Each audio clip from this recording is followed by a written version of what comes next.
இடத்துல அவருக்கு சமீபமாக அவருடைய ரத்தத்தினாலே நம்ம என்ன பண்ணார், இணைத்து கொண்டார். இப்போ அவரை விட்டு விலகிறதுனால என்ன நடக்கும் தெரியுமா? என்ன நடக்கும் சொல்லுங்க? என்ன நடக்கும்? கிருபை விலகிடும், தேவ பலன் விலகிடும், தேவ பாதுகாப்பு விலகிடும், தேவ சமூகம் விலகிடும், தேவ மகிமை விலகிடும், தேவ பிரசன்னம் விலகிடும், எல்லாம் போயிடும். வெளிச்சம் கடந்து போகும்போது உள்ள இருள் வந்துடும். அதனால தேவனை விட்டு பின்வாங்கி போகிற காரியங்கள் நமக்கு ஒருத்தருக்கும் கூடாது. அது பாவமான இருதயமா, அது ஆண்டவர் விட்டு விலகிடக்கூடாது. ஆண்டவர் நம்ம இணைத்துக் கொள்வதற்கு நமக்கு எந்த தகுதியும் இல்லை. அவரோடு சேர்த்துக் கொள்வதற்கு எந்த நீதியும் பரிசுத்தமும் எதுவுமே நமக்கு இல்லை.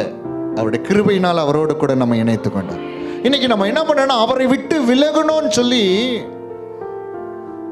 இருக்கிற ஒரு பொல்லாத அவிசுவாசம்